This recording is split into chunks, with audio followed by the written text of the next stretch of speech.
Hi, I'm Tom Mealy. Welcome to the Long Island View. You know who this is. I am Tommy Moore. Welcome. Hey, listen, tonight we have a very special guest, Jim Toratuccio. I hope I got there. Did I get that right, Tommy? Oh, wait. Not even close. Not even right? How do you pronounce it? Taratunio. Taratunio. Jim is he's involved with a very unique organization. Yes. That we have had the pleasure of actually getting involved with several weeks ago, about a month or so ago, in Manhattan at the Copacabana. And you know, when Jim first asked us to get involved with this non-for-profit, I didn't quite understand what it meant. But at the end of the day, after he explained it to me, I found it to be amazing that people have put something like this together. So with no further ado, Jim, welcome to The View. Thank you, Tom. And thank you, Tom. Welcome, Jim. Thank you. You know, being at the Copa and seeing the dances and seeing the entertainers and having the pleasure of actually even meeting Mike Woods. And there was somebody else. Ines Rosales. Who? Ines Rosales. Yes. Annette Rosales.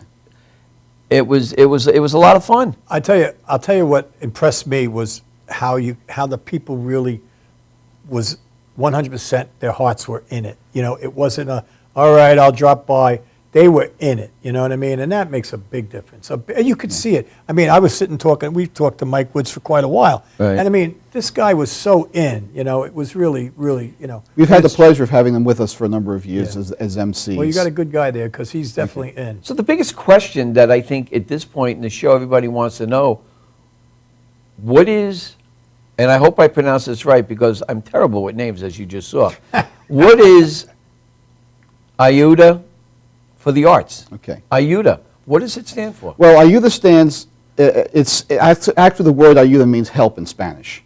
Ayuda means help. In Spanish, Okay. right. But the actual, Ayuda is an acronym for Alliance for Young Urban Design in the Arts. That's the full name of the organization, but I figured people aren't going to rattle that off too easily or remember it, so we condensed it to Ayuda for the Arts. That's wonderful. And, really is. Really So is. tell us what it is. What is it about? Okay. What it is it's an organization that's really dedicated to help students in the arts, students that are disadvantaged, that, you know, that need some funds and they want to pursue the arts further into college and to become artists in their Funds occupation. to go to college? Well, we give them a small scholarship, but the main thing we try to do is something that no other organization does for kids in the arts, is to try to team them up and partner them with a person that's in their field, that's successful, to show them a way to go from college Mentors. to a successful occupation. And that you have But that's in nowhere the else. arts. So this is, when you say occupation, you're not talking about coming in and wanting to be a contractor or a carpenter. No. You're talking about when you say the arts, explain the word The the arts. performing arts? You see, because you understand something, Jim. We have viewers out there that are saying, well, what is the arts? Okay. You know, a lot of people don't really get it. So All right. explain what that is. When we formed Ayuda for the Arts, well, first of all, the Ayuda for the Arts was started by my wife and I. We started back in 2001, and we did it because of the fact that my wife her son was very much into graphic arts, and she wanted to see if she could do something somehow to help his field.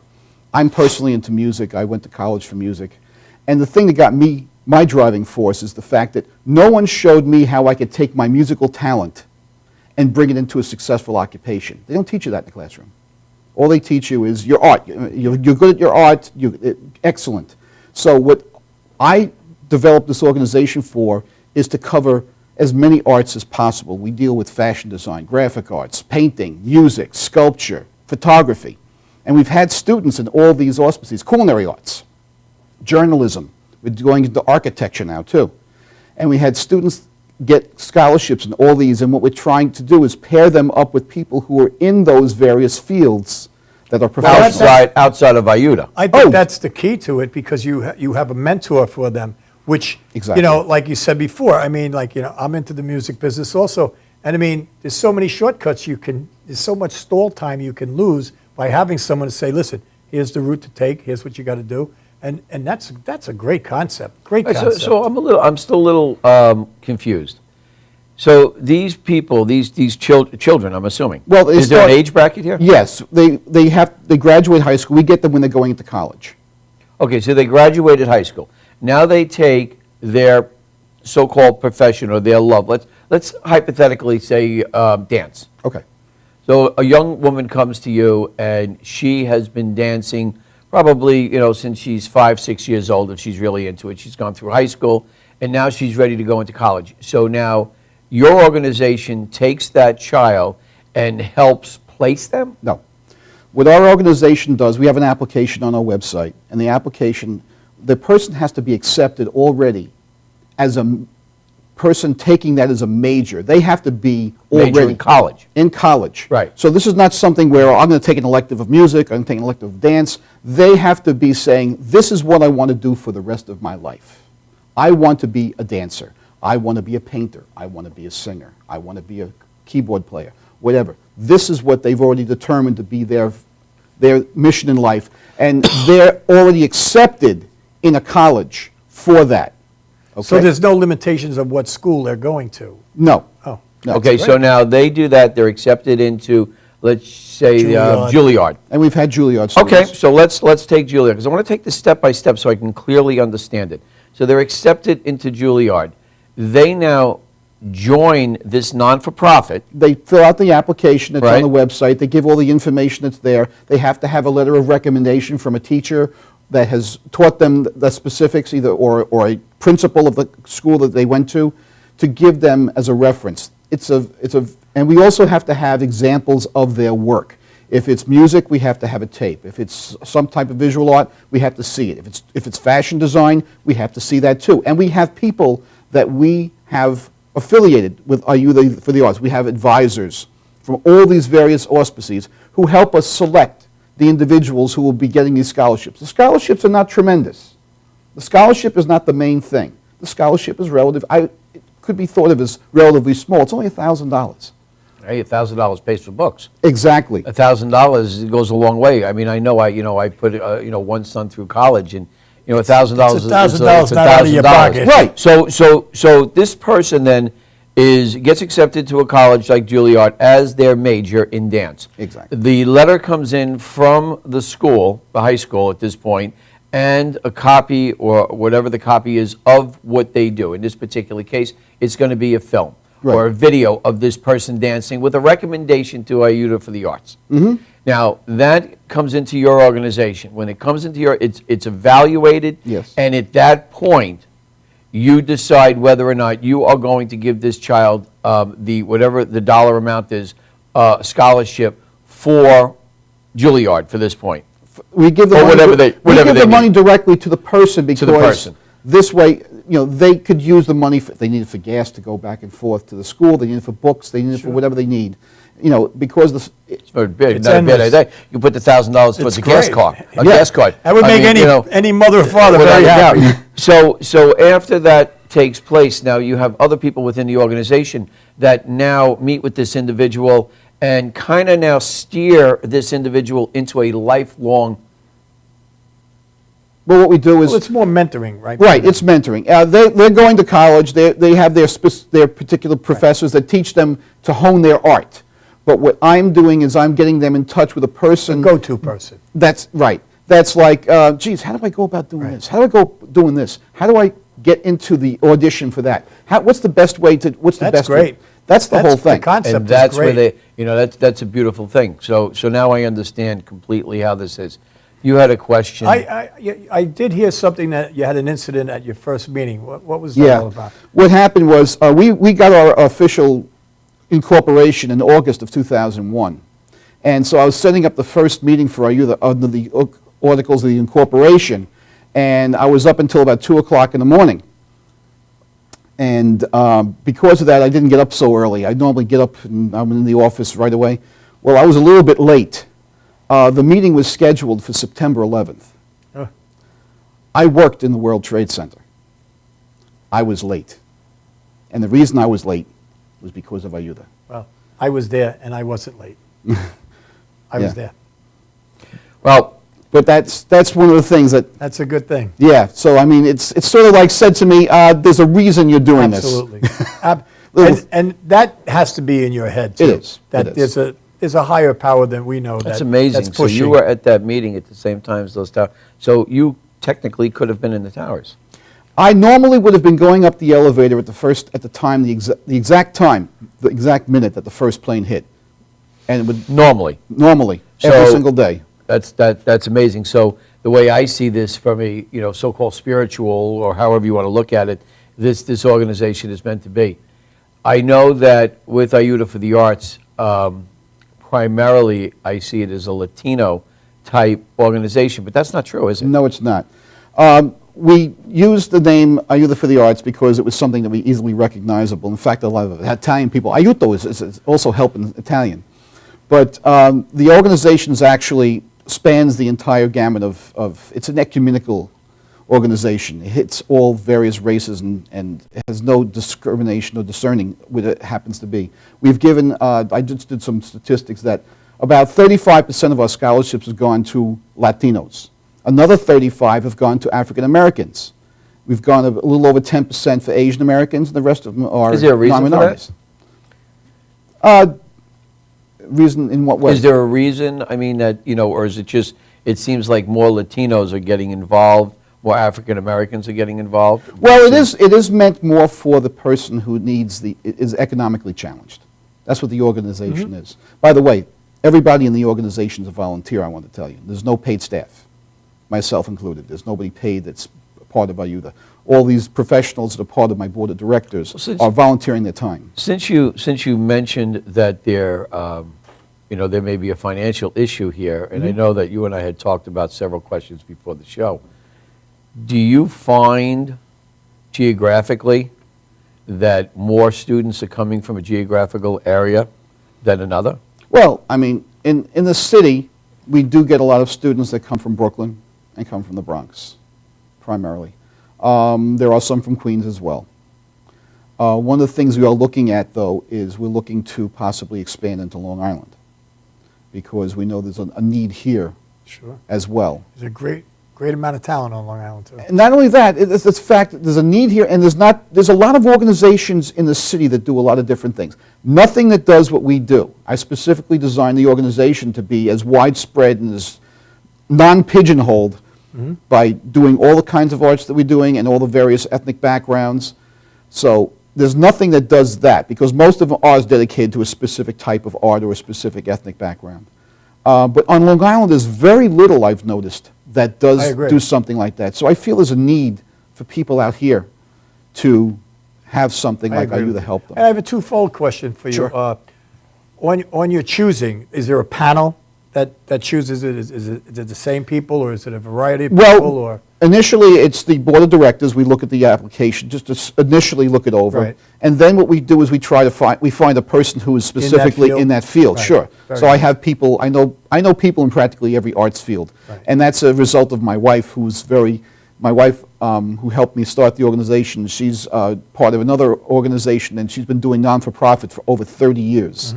So she's got a very wide breadth of experience in that, and she's got a good reach on a lot of different people around. And my that can help second us. part of the question, do you follow up with them? Do you follow their what Yes. they've done? Yes. I mean, have you had a lot of successes compared to failures? Or Well, I'll tell you, one of our first applicants and recipients of the award, what we did was we actually got her into an internship program, which was something we try to do as well, but it's not as easy to do. And she was a fashion design. Not only did we give her the scholarship, but FIT? Was it FIT? No, she actually went to Syracuse. But I actually she had a, quote, final exam up in Syracuse. I went to the final exam, and I was in the audience, and what they had to do, they had to present 6 different fashions. And I went there, and I don't know if she knows this, but I went to the people who were in charge. I have a disc of the recording of the actual final exam of hers. So I have a DVD of it. And so it was, I get involved with the Right. people. We've given about close to 40 scholarships over the years. Now, have you had any standouts that we might even know? Well, there's one young lady. She's her name is Michi Aranawa. She's not. You thought my name was tough. That would have been a rough one. Yeah, she's actually on definitely would've been a Broadway. rough one. She's a young lady on Broadway. She was in Juilliard, and she's gone to Broadway. We have another gentleman, Jamal Calendar. He was a dancer in Juilliard. He went down to he was part of the Atlanta Ballet. Now he's at the Ballet Hispanico here in New York. So we have a number of people that are successful. I had an incident that occurred to me one time. A friend of ours, I told you my wife and I are both in the non-for-profit circuit, and we deal with a lot of people who are in that field. We were talking with this one person who was of Asian background, and we said she was at this Latino event. My wife's organization is Latino. And I said, do you ever go to anything that's in the Asian community? She goes, oh, all the time. In fact, I'm going to one tomorrow. I have 2 seats empty at my table. Would you like to come? We said, sure, okay. So we went to the event down in Chinatown. At the time, we knew nobody in Chinatown. I mean, people were at the table with. That was it. So I'm sitting there, and all of a sudden I hear, Mr. T, from our Youth for the Arts. And I'm like, who the heck knows me down here? And I turn. Somebody that has trouble with his name, too. No, he said my name. But it was one of my recipients, Keith, who I had given a scholarship to 3 years before. Wow. And I said, Keith, I said, hi, how are you? He said, great. He said, what are you doing here? He said, well, I did all the art work for this particular event that we're doing here. I said, that's wonderful. He said, you know, Mr. T, I just want to tell you, when you gave me that scholarship 3 years ago, I was really at a low ebb in my feeling about, am I doing the right thing? Am I majoring in the right thing? It was graphic arts. He said, but when you gave me that scholarship, it's basically saying, hey, somebody really appreciates my work. And that boosted me up, and that really propelled me through college, and I graduated with the arts degree. I said, well, what are you doing now? He says, I'm an art director in an ad firm. You couldn't talk to me for a half an hour. I was like this. I just couldn't, you know. But it's kind of Unbelievable. I know, it's just, That's what it's all about. That's why you do it, right? That's why I do it. You know, I think it's There's no monetary. that was going to be my next question to you. I know that we elaborated a little bit on it in the beginning of the show. There's got to be, deep down, a reason why you do this. Why, I mean, because you're Italian, I'm assuming, right? Yeah. Okay. Why do you do this? I do it You know, other than because your wife was involved. Why does Jim do it? Jim does it, well, we started it together, okay? We do it because we want to help. I personally want to help somebody get the career path I didn't get. I want to help that person who is the talented artist, who's capable of doing, who's really good at their art. Not somebody, like I said, not someone who's taking an elective because they feel like taking a music course, but they really want to strive to get into that field and do well and to really propel themselves. That's cool. That's the feeling. And when I see that person on that stage, or I see that artist doing that painting in that particular place, or they happen to have that, you know, they're doing that concert or something to that degree, or they're dancing that particular that show. You're paying it forward. That's And you know, it's like your kid. It's like your child. Right. We're all up there a little bit in age, and you know, you do change your thoughts. You know, like when we were younger, you know, everything. You know, you would run to support your family. You know, and you're kind of in a world of your own. Yeah. And as you grow older, you see things differently, and you know, and it's great that there's people that you know that do want to reach out and help some people, and I mean, we did witness it, and it was a remarkable organization, and the people were beautiful. I mean, right? I mean, it was great. Yeah, you know, I mean, one of the reasons that we do this show is to, with Long Island View, and thanks to Cablevision for airing it, is to bring people like you to the forefront where, I mean, I've never heard of this, and we've been involved, Tommy and I, for years now in helping other charities, and it was only last summer that we met in reference to this, where we were asked actually to go to the Copacabana, where there was a huge event that we had talked about earlier in the show. And I mean, I think it's true. I think it's amazing that, you know, if more people would jump to help as fast as they jump to criticize, the world would be a better place today. So, you know, it's thanks to you. Where do you see yourself, let's say, 10 years from now? Well, what I see is we're not going to burn down the world over here. We're not going to be able to save the entire world with our youth. It's a small group. Brick by brick. Brick by brick. I belong to Kiwanis also, which is one of those civil organizations that helps out people. And they have a saying, help one child at a time. That's what they're trying to do. And that's what our youth is trying to do, one at a time. Well, I have a saying on my thing is every wave starts with a ripple. So be a part of the ripple. So 10 years from now, where are you? 10 years from now, hopefully we'll have a new regime of people who have come up through Ayuda, who have been helped by Ayuda, who are going to help others. They're going to also be sitting here talking about the organization. You see yourself The nationally? wave. I'd love to do nationally. I don't know if we have the capability and scope of doing that, but I would love to Why do not? that. There's Well, no here's a theory, perfect time for me never to never talk- be the stewardess reach when you out. can be the pilot. Your organization, in America, there are town after town after town, state after state that has some of the most talented people in the world in it. And unfortunately, with the economy being the way it is, and these kids looking to get out of whatever it is that they're stuck in, can use an organization like yours. And who knows, that $1,000 can soon turn into $2,000. That $2,000 can still turn into $5,000, and $5,000 into $10,000, which gets me to my next question. How do you get your fund funds? Exactly. Because if you Yeah. can, if more people knew that an organization like this existed, not just locally in Brooklyn, Bronx, and the boroughs, you said you're coming out to the island, broaden your horizon, think nationally. Well, How does I'm sure that if I was living in a low end area of Wisconsin, and I knew this existed, and I graduated high school and was able to get a partial scholarship to a college for the arts, and all of a sudden your organization comes into play, and I knew that I could get another $1,000 to $5,000 in a scholarship because that's what you do, the funding becomes essential. So, there are a lot of organizations out there and a lot of big companies. And I know being involved with a big company and also, here, that companies need to spend money at the end of the year. We all know that. That's no secret. So get the message out to these big corporations that need to spend money and have them donate to an organization like yours so that scholarship money starts to go up even higher. So Right. let's talk about funding. We got about 5 minutes left. Talk to me Okay. about funding. Well, over the years, some of our major funders have been Con Edison, Multiplan, that happens to be the company I work for.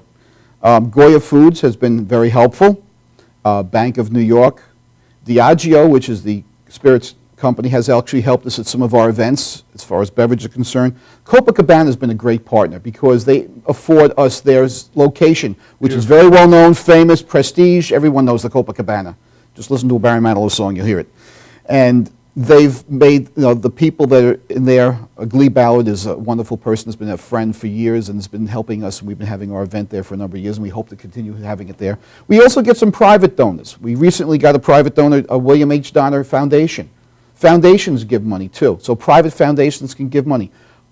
But they're limited. We haven't been getting that many, and we've been reaching out. It's tough to get money, and that's the thing that propels us. That's the only thing holding us back from going national, from giving that $5,000 scholarship, from giving that $10,000 or even Like a full Tommy said, scholarship. everything starts with a ripple. If you had to look into this camera right here and talk to the people that are watching this show tonight, the importance of donating to an organization like this, what would you say to them? And how? And how to? And how? Well, first I'd say, thank you for tuning in. Second, I'd say, Youth for the Arts is there to help young people bring to us the arts of the future. The arts are what all civilizations are known by, is their art. So you're looking to help people going forward become the artists of the future, and you're helping those children. The way you can do that is you can go to ayudaarts.org, AYUDAARTS.org. That's our website.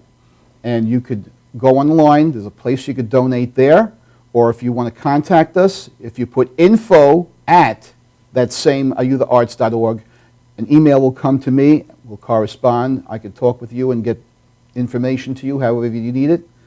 But we need help. We need assistance. The only way we're going to continue to perpetuate and grow is with your help. Thank you. I think that's a great thing. And also, you can get onto our website at MHTV.com. We have them listed as one of our top organizations that we suggest people look into and try to help out. So, Jim, thanks so much for being on the show. Thank you for having me. Very enlightening. I really had no idea what this was about. And at the end of the day, you know, where do I see you in 10 years? I do see you as a national organization.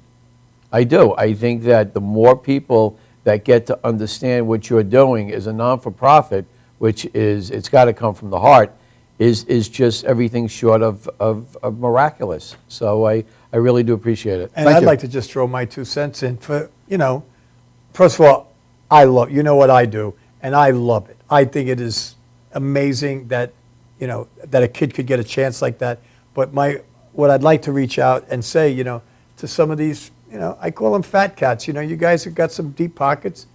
You know, this is a great thing. I mean, this is the future. Your grandchildren, your great-grandchildren. Without the arts, there's nothing. I mean, there's just work. And we are 501c3. We give tax deductions for your contributions, so it's another incentive. I think it's great. Jim, thanks for being on the show. Thanks for watching the Long Island View here on Cable 20.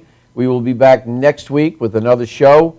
Stay tuned, tune in, and thanks. Have a wonderful week. We'll see you next week.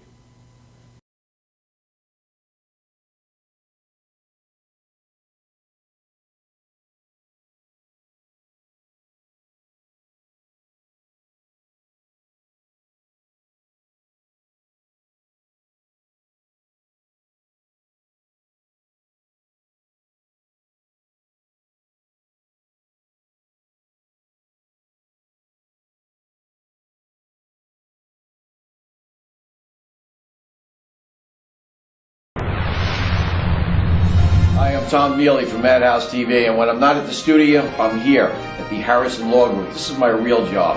And this January 2015, Brett and I are putting together a show called Legal Straight Talk. It'll be aired on Cablevision as well as here at MadHouseTV. You need to tune in. This information that we're going to be giving the public is the real deal. It's all about what you should do, what you shouldn't do. So tune in this January 2015 for a new episode of Legal Straight Talk.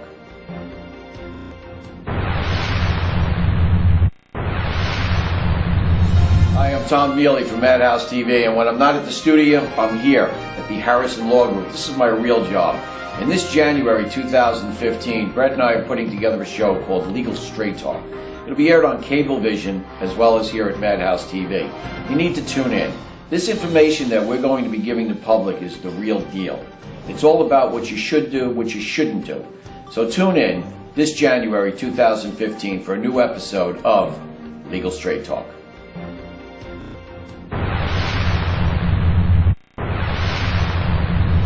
Hi, I'm Tom Mealy from MadHouseTV, and when I'm not at the studio, I'm here at the Harrison Law Group. This is my real job. And this January 2015, Brett and I are putting together a show called Legal Straight Talk.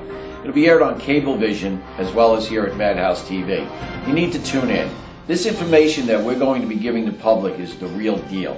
It's all about what you should do, what you shouldn't do. So tune in this January 2015 for a new episode of Legal Straight Talk.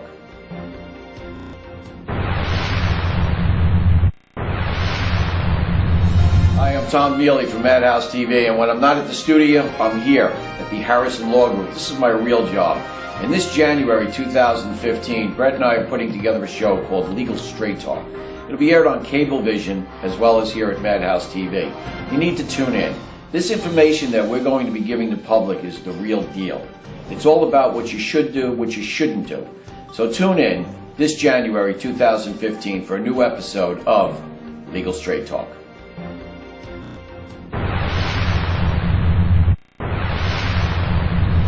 Hi, I'm Tom Mealy from MadHouseTV, and when I'm not at the studio, I'm here at the Harrison Law Group. This is my real job. And this January 2015, Brett and I are putting together a show called Legal Straight Talk. It'll be aired on Cablevision as well as here at MadHouseTV. You need to tune in. This information that we're going to be giving the public is the real deal. It's all about what you should do, what you shouldn't do. So tune in this January 2015 for a new episode of Legal Straight Talk.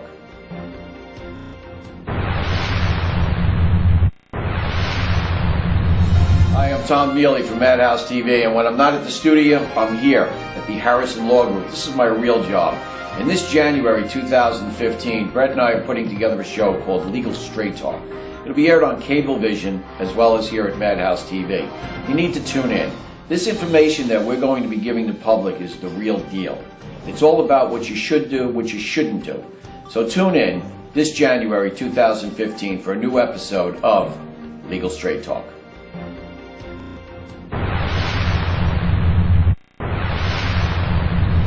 Hi, I'm Tom Mealy from MadHouseTV, and when I'm not at the studio, I'm here at the Harrison Law Group. This is my real job. And this January 2015, Brett and I are putting together a show called Legal Straight Talk. It'll be aired on Cablevision as well as here at MadHouseTV. You need to tune in. This information that we're going to be giving the public is the real deal. It's all about what you should do, what you shouldn't do. So tune in this January 2015 for a new episode of Legal Straight Talk.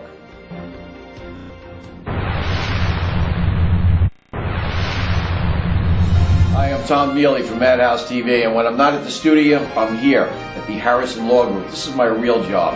And this January 2015, Brett and I are putting together a show called Legal Straight Talk. It'll be aired on Cablevision as well as here at MadHouseTV. You need to tune in. This information that we're going to be giving the public is the real deal. It's all about what you should do, what you shouldn't do. So tune in this January 2015 for a new episode of Legal Straight Talk.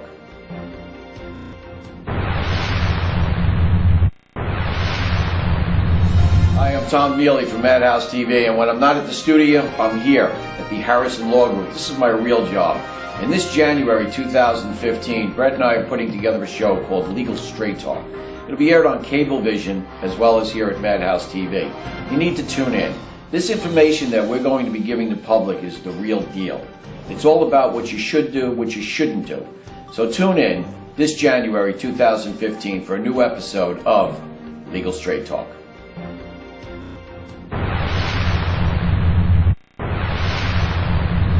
Hi, I'm Tom Mealy from MadHouseTV, and when I'm not at the studio, I'm here at the Harrison Law Group. This is my real job. And this January 2015, Brett and I are putting together a show called Legal Straight Talk. It'll be aired on Cablevision as well as here at MadHouseTV. You need to tune in. This information that we're going to be giving the public is the real deal. It's all about what you should do, what you shouldn't do. So tune in this January 2015 for a new episode of Legal Straight Talk.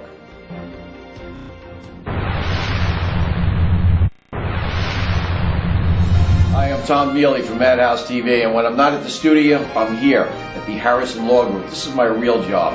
And this January 2015, Brett and I are putting together a show called Legal Straight Talk.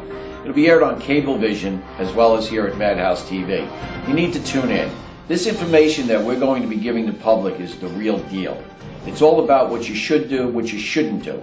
So tune in this January 2015.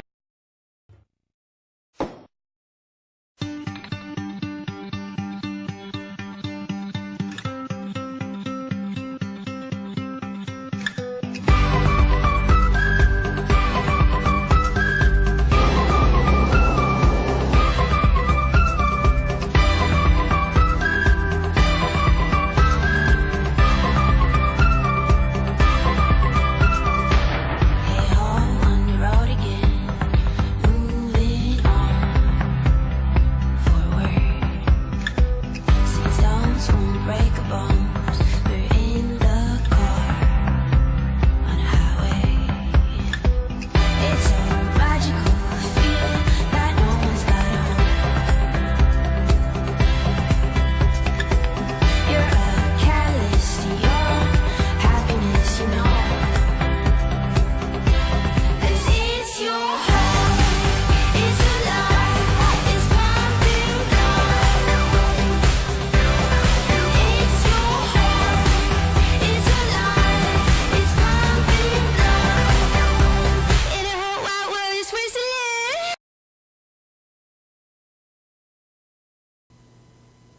Welcome to the Long Island View, and I'm Tom Mealy. I am Tommy Moore. Tommy, tonight, today, we have the pleasure of having this individual on the show, folks. And I really don't know where to start with this, all right? Because I gotta, shut up, don't say a word, you're not on camera yet. See, he's starting already. To make it long and short of this whole thing, this individual has done a tremendous amount for so many people here on Long Island, and it's imperative that we sit and we talk to him. But Tommy and I are going to find it a little difficult to get through some of the questions because we know him personally. But he has done so much for so many different organizations here on Long Island. He acted as Scrooge in a play over at Old Bethpage this past And a lot of past nursing holiday. homes, right? Went to different nursing homes and different old age homes Right. and put on this show for the elderly. He has gone out of his way to do films, and we're going to get more into it, that were some of them non-for-profit, just to give joy and entertainment to people that are literally all over Long Island. So, I mean, I feel funny introducing him. Do you want to introduce him? Because I got like a lot of questions to ask him right out of the gate. This is not going to be your typical view. I'm going to let you know right now. So, go ahead. This is a side view. This is a very good, definitely a side view. But anyway, it's our pleasure to introduce the star of the Long Island Filmmakers show, Mr. Jerry Parisi. Well, listen, thank you. I'm very honored to be here. You sure? Yeah, I'm very. You may think twice at the end of the show, Mr. Parisi. I'm waiting to hear these questions. This is Well, going to be before exciting. we even get in there, the first thing I got to ask you Yes. is what's up with the do? Well, okay. Since everybody has been writing to me and asking to me, let me just say this. It started a long time ago when I became Scrooge in one of the festivals in Long Island, okay? It was actually the Port Jefferson Dickens Festival. And I appeared on the cover of Newsday. I did all these things. But we wanted to do further. We wanted to take that to the nursing homes. We took it to the Bethpage Restoration just to walk with them. We wanted to bring joy to the Veterans Associations and things like this because I felt, all right, if we're going to do this during the Christmas season, let's really do it. Let's not just do it for 3 days. I want to do it for everybody. So I got my Scrooge group. We put them together. We added some new people, and we started doing more of them. Pretty funky. Scrooge The group. Scrooge group, baby. I'm wondering where that's going, but go ahead. But And in your Scrooge group, The who does Scrooge it- group. the Scrooge group, who does that consist of? Who that are- would be me, sir, as no, Ebenezer not Scrooge. forget you. You're not the important part. No, you're right. Who are the guys that really? Who are the people that are in this group? Well, my wife, Michelle, plays Belle, who in the Dickens story was his ex-girlfriend, okay? I'm sending a blessing to Michelle. I have Howard Goldman, I have Peter Quinones, I had Joyce Philbin, I have Violetta Anna Licari, and she played an important role in something just recently. But we have many, many people, sometimes 16 we or 20. we had the opportunity of coming down to the Bethpage Restoration Center. Thank you, yes. This past winter, and what I found very unique, you have a young boy Yes, who's also in the he plays Tiny Tim. your Scrooge group. That's right. He plays Tiny Tim. Yes. And now, how old is he? I think he's about 12 now. You find it difficult working with somebody at that age? No, not at all, not at all, not at all. I try to mentor everybody. That was part of the advertising world I came from. You mentor people as you Getting back to the original questions, what's up with the do? So, bringing it back to the do, I am now in a movie, and I cannot So really, wait a minute, so we got to see this week after week? For how unfortunately- long? Nobody doesn't like it more than me. Let me explain to you. But the funny thing was, first of all, I can't stand it. I really rather You have my look brown like, hair. I don't know whether it's a mixture between a skunk and what, tell me, help me, Tommy. I mean, come on, help me out here. Because usually he's not a bad-looking guy with all of that stuff on his face. I'll tell you the truth. I think you should let it go, that color. Well, it is going to go that color because But you that's can exactly strip that out. Michelle, you can strip that stuff out of there. What color? What are you talking about? my brown. His is hair really is colored. It's always Dark been stuff colored. is colored. Right. So So you're he's like really a peanut. gray. I've been gray since I was 18, 19 years old. And I probably have hair really like Tommy's.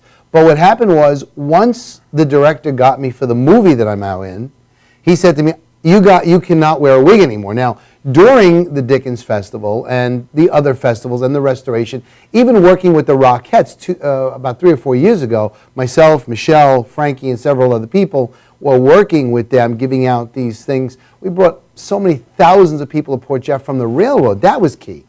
But the point was, the director says, I'm sorry, now you can't use a wig anymore. Now you got to really grow out this hair. And he goes, and I know you're going to hate it. He says, but just think of this. Come this summertime, you'll be back at the place where you normally get your hair done, and you can have it dyed all over again. So this is coming off by the summertime. Nobody wants it off more than me, but here's the strange thing. Recently, Violetta, or I know her as Violet, had the opportunity of sending in a casting tape with me in it to play a Texan called Beauregard Ulysses Dowd. I saw the trailer. Right, and you gave it its stuff to drink. Right, and the reality was that was done in 40 minutes. That was a one-take thing. The two of us worked very well together. We got great chemistry. One take, one pass of editing, and off it went. She called me up the next day and says, I got bad news for you. What's the bad news? She goes, you may have to keep your beard here longer because you got the part. And I'm like, I just got into a show called the Big Sky. It's a new show that's coming out now. And I play this recurring character who, in my opinion, is a used car salesman, or in that world, a used horse salesman. So now I got this situation going on that I not only am going to be Scrooge with this white hair and beard, but now I got to play this country gentleman. So what they're really telling me is I look better, older, and uglier. He could actually take Fred Gwynne's place. No, I cannot. Lily Munster, he could be. Lily Munster's I do not want to be other Lily. half. Lily Munster? Yeah, remember she had the black and the gray? Okay, let's talk about Wasn't that Jerry Lily Parisi, the guy who goes out and does this for the benefit of the elderly. See, to me, that's important. That's what I do. And I got to tell you, folks, remember I told you that the talent here on Long Island, you can't find it anywhere else. You know, our show last week, we had on James T. For Are You the Art? Jimmy T. Taratudio. And, you know, and now you have on Jerry Parisi. So Long Island, and that's what this show is all about because there's so much talent. So Jerry, tell us, what, you know, before I get into what possessed you to do this, I want to know, talk to me about the elderly and when you, what made you desire, what made you choose to actually do this and go into these nursing homes? And what do you get out of it at the end? What do I get out of it? I just feel good inside. Why I chose to do it? Because everybody deserves to have a smile on their face. And the reality is I actually hold a commercial bus driver's license. I could drive a city bus if I wanted.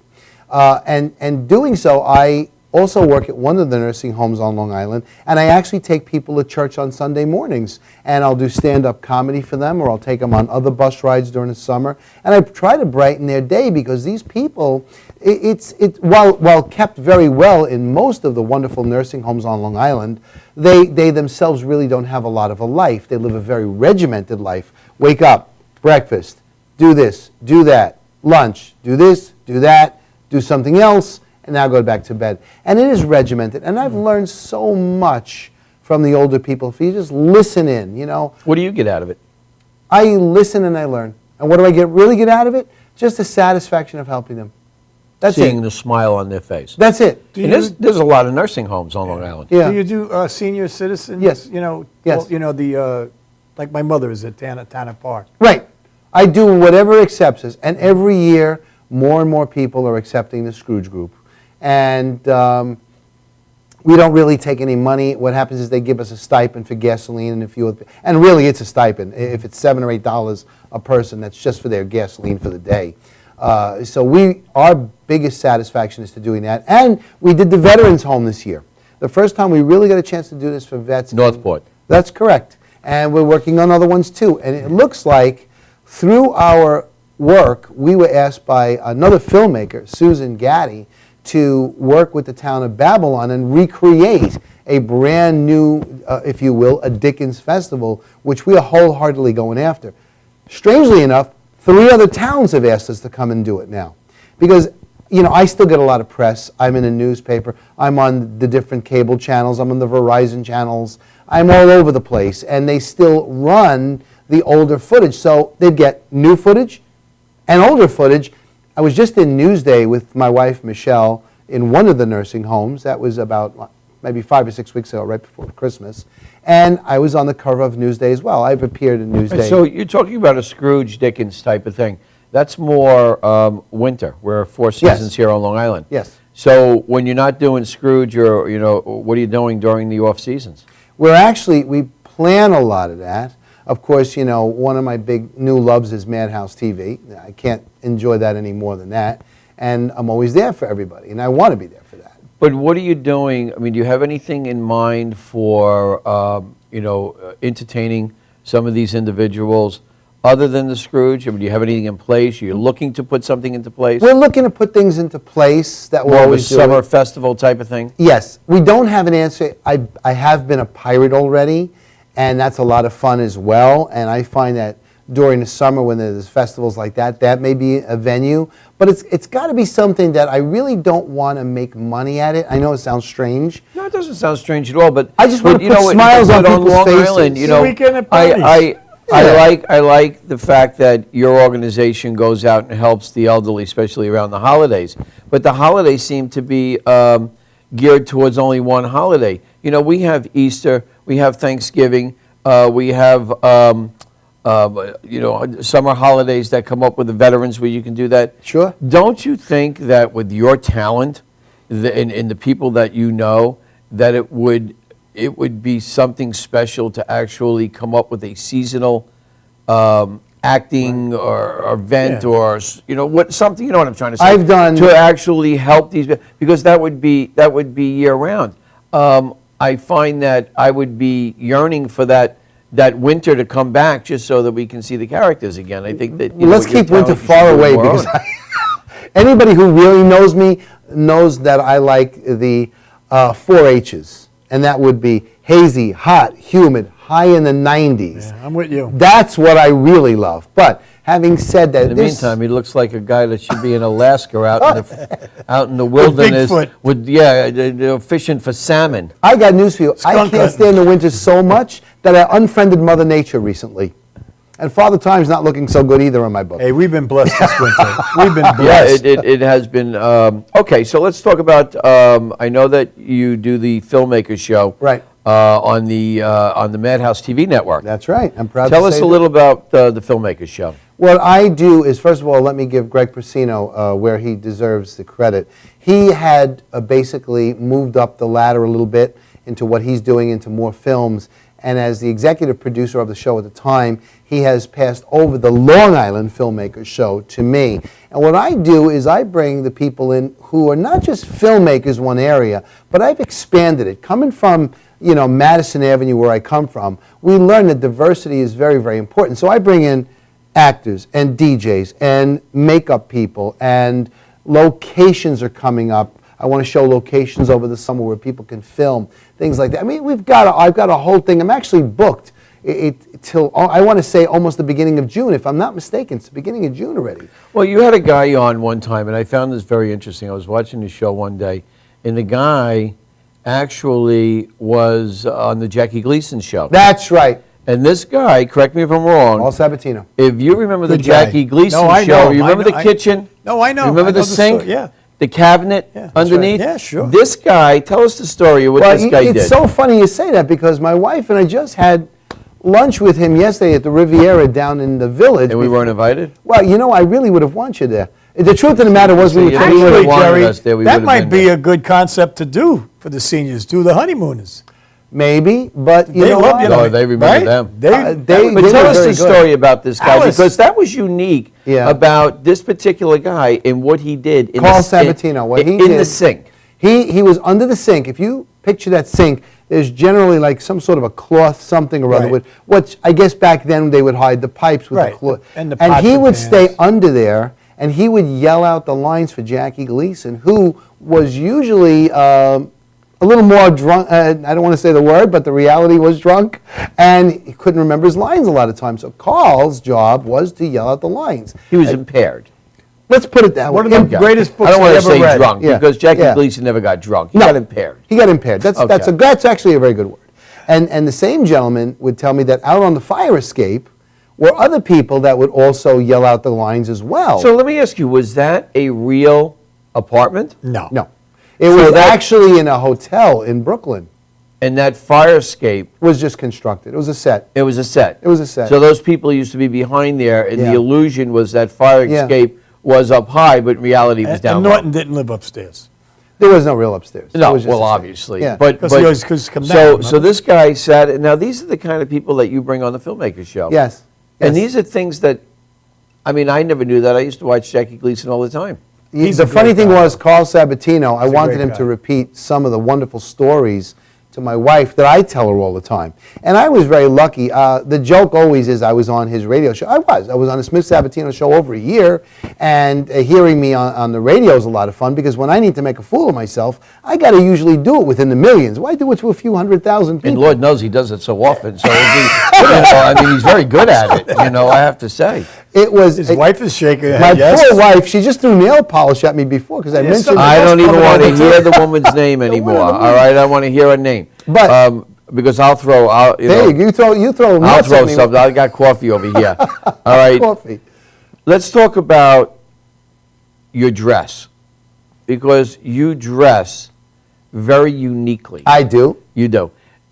Can you tell me what entices you to look this way? Usually- Is it just because this is Jerry Parisi, or is this something that you really work hard at? Well, the truth of the matter is this. It depends on what I'm doing for the day. If I'm going to be doing something with a film crew, I will really be in jeans and sneakers, and I really got to wear sneakers because I have steel in my ankle. I broke my ankle. Oh, I didn't know that. Yeah, in fact, it's a lot of steel, and it's a lot of pins and plates. Was it holding in on. an accident? Of Yes, some it sort? was. Way How long back ago? in February 6th, there you go. February 6th, 1996. Too late. There you go. Statute of limitation ran already. But So go ahead. I did that, and I do wear the sneakers to run around a lot, and that's important for me because I got to be comfortable because I really focus in on the work. Then when I'm doing appearances, I have to dress somewhat either insanely because that's just the genre I put out there, or the idea is that if I'm representing something, then I really do dress carefully is a good word, so that if I'm, let's say, in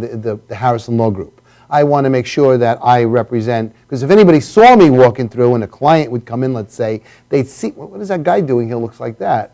No, you got to dress the part of where you are and what you got to do. So yes, I have various forms of dress. I love sneakers. I have like four or five sneakers. So in other words, you enjoy dressing the way that you dress. I Does dress- your wife ever give you a hard time about it? No.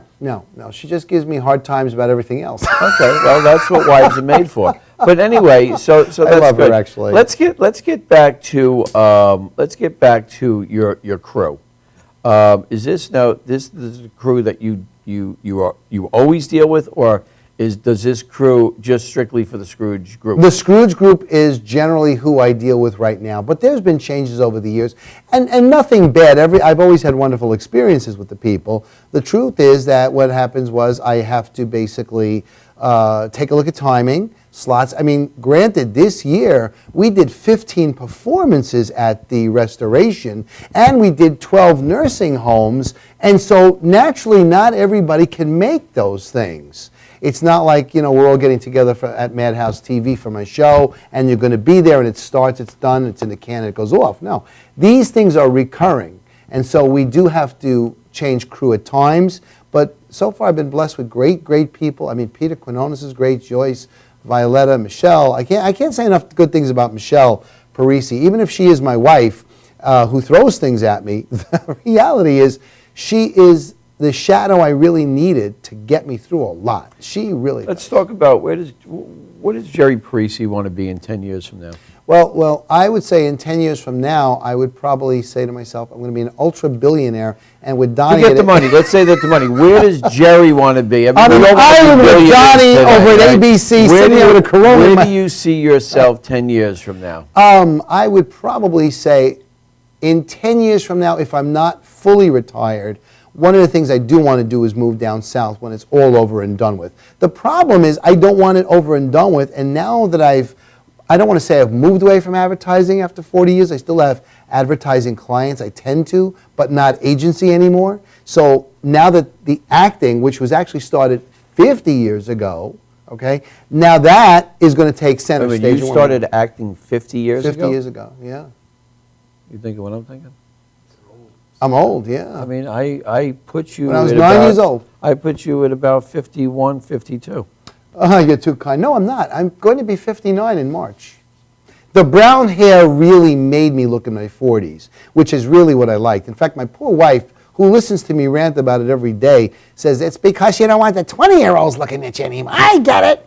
I actually think you would look much more distinguished if you let the silver out. Well, I now dis- it's oh, I time disagree. anyway. Not But the I beard, really, not the beard. I don't like the beard. I really don't. And I The don't hair, like though. the hair. I really rather have See, my I brown think hair. it's very distinguished looking. You mentioned advertising. Yes. You were involved in advertising All my life. all your life. What kind of advertising? I was in general, direct, pharmaceutical, and I hate to say it, but at times I was involved with retail. Although I had the nicest time at Sleepy's. What was the last advertising job you had? The last advertising job I owned, Ad Count Direct, and then later Ad Count Marketing, my own agency. Ed Count. Ad Count. Oh, Ad Count. Advertising you can count on was actually the acronym for that. But the professional places before that, I was at Ogilvy and Mather, Foot Cone and Belding, Y&R's Chapman Division, which was direct response. I was with Omnicom doing pharmaceutical advertising. When you say advertising, you had mentioned Sleepy's. That's right. What did you do for Sleepy's? I was in their Everybody art knows- department, and I worked with Cindy Rosenfield, wonderful, good friend of mine. I just actually texted today, actually. Did you? All the trucks that you see, those blue Were trucks? you involved with the design of those Yeah. blue trucks? Yeah. And Yeah. their slogan? Yes. In fact, the Sleepy's- Sleepy's mustache used to be on the character, and it used to have a mustache. I was one of the ones that removed it off from him. That was. I don't remember that. Do you? Yes, the original was Sleepy's. sleeping. Sleepy's character had that. I worked on commercials, and I did a lot of the inside store things. I did the blue trucks. They're new things now at this point, you know. But you probably remember them all. They never even had a mattress that color. Here's an interesting thing. I was on the prize patrol of Publishers Clearinghouse. Nobody knows that. I was on it for 3 years. You used to go That's around right, with with the that big $1 million check? Not the million. I did the 10,000 and the 20,000 giveaways. Is that right? Yes. Tell us That must have about been that. fun. That must have been a great thing. It was a lot of fun. And you know what? I was an art director and then became a senior art director at Publishers Clearinghouse. Can I just ask a quick question? Do they know ahead of the time? That they come in? No, Yeah. no. 'Cause that always bothered me, is they acting I'm or- going to say this about PCH. First of all, it's one of the better places I worked. Probably I enjoyed it as much as Ogilvy. And Publishers Clearinghouse meant everything they said. They really gave away their money. They did what they did. And on the prize patrol, the winners really did not know. And I, for example, was down I'm in the glad. South. I did Columbia, I did Greenville, and I did somewhere else, one of the other ones, other than Brooklyn, a few others. Let me ask you, what was the best, I'm going most to tell you the exciting best. thing? Did anybody faint? You know, The people were very gracious. I only gave away the $10,000 ones down there. 10 grand is 10 grand. But yeah, you get 10 grand and a big check. It's wonderful. And the real check is really the real size of a check. The big one's for show. But the best story I could give you is this. My sister Judy down in Greenville, South Carolina, never believed in them giving away these checks. I said, I do. So I happened to break a rule. And I saw where I was going. And I called her. I said, what are you doing next Tuesday? She says, oh, I don't know. Mario's working. Amanda's home with me. Nothing. I go, now you're doing something. You're going to ride in a prize patrol van with me and watch me give away the check you say I don't give away. Then he got fired. No. But, So, all right. you Well, got a I check. want to ask you, because this is very interesting. A lot of people don't believe that, but you have a very colorful background. So, what was the most exciting time that, or you can remember that you walked up to a door with a $10,000 check? What did that person on the other end do? In Greenville. It was in Greenville. And what happened? She was clapping, crying. I think her name was Thelma, if I'm not mistaken. Thelma. And I have the tapes, and I'm very tempted to get them made onto DVD and put them on YouTube. But You should. That woman was very gracious. She was going to put she needed money to put her kid through one of the colleges, and they were praying and praying and praying at St. Joseph. They told me They're praying to St. Joseph? St. Joseph the worker. They would. So they weren't Jewish? They weren't Jewish, but they were very, very. It was like they had said the prayer, and I knocked on the door, and it's a very strange thing about that. But they were so I grateful. would think you have a lot of strange stories, like where a lot of people would think you're somebody coming trying to rob the house. You do, and I'll tell you what you do. Part of it, my shtick was I would call and say I was from a local newspaper, and I was going to come to bring some samples to see if you wanted to try the newspaper, so will you be home on this day? Because when I would go out with the Prize Patrol van, and Linda Menon was my partner, you have to have the media behind you. You got all the networks behind you. Now, granted, those are the O&Os. Right. We have the flagships up here. They've got the O&Os. But What is an O&O? Owner-operated station. For example, Hearst owns WYFF NBC down there. So, see, when we watch our shows, it says ABC, for example. That is ABC. That's the flagship, WABC. Whereas down there, you'll see a set of call letters, like WYFF, NBC. You'll see almost two sets of things. Yeah. That they're affiliate. That's why they call the Did you ever affiliates. walk to a house and nobody was home? Yeah. What do you do with the check? Yeah, in Columbia, we had to go to where they worked. We had to go several towns So let me away. ask you a question. Let's say you knock on the door and you can't get a hold of them. What happens to the money? No, they still get it. They got to They still get it. We don't leave. We have to find them. You have to find them. We have to find them. Did you ever work with the people that gave away the $1 million check? Yes, Dave Sayer and Todd Sloan, they were there. And what is the reaction when you walk up to somebody's door and you hand them a check for $1 million? That's gotta- I'll say this, they're very, very excited and generous, but there was once a giveaway during the Super Bowl where the person was high or something, and they weren't happy at all, and like, and they didn't get that reaction they wanted. They go for the reaction on Well, television. like the commercial that they show, where tell you they show a something. group of people being. I know What would you them. do if somebody Is that knocked real? on your door? That's real. And said, here's $1 million. I'd be jumping on him like I'm telling I'd you be hugging something. him. Dude, He'd be my you have man. no He'd be my idea. man. That's all true. $5 million. It's all true. PCH is all true. All true. Great place to work. I love And how it. do they pick the money out? How do they pick it? Random, like when you get the things in the From bank? what I remember, I don't want to go into great detail, but I do remember that it's a giveaway that's put aside way before the contests are created. Now, I created the designs for the contest, and there are numbers that are stamped on it, but there's an existing set of numbers that won Well, already. Jerry, before listen, they we're came running out. out of time here. I got to tell you, I can go on and on for another hour with this. I bet. Very, very colorful. Thank you. Very career. I got to tell you. I mean, he's got a Just lot gotta get happening him here. full socks. Yeah, well, Yeah. the glare is like kicking me right about now. So anyway, ladies and gentlemen, thank you for watching the Long Island View tonight with Jerry Parisi. We'll be back next week. I want to say thanks to everybody that's watching, and a special thanks to Cable 20 Yeah. for allowing us to air this show every week. And have a wonderful week. We'll see you next time around.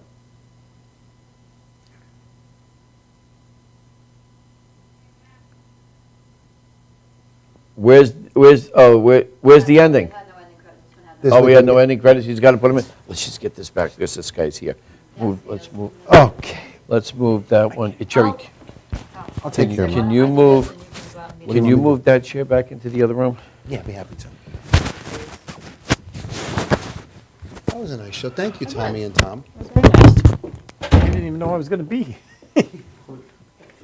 That was shocking to me. Eric? Hey, how are you? I'm sorry, we had to finish this show. Hi, how No, I you don't know. doing? Am I doing this by God, myself I next tell you, a Sunday? little different than radio. Yeah. But Yeah. just Well, I give can me- get the choking guy.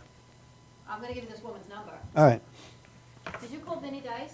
No, No, that's all right. I didn't want to bang it. I actually was going to call him today. I will call him today.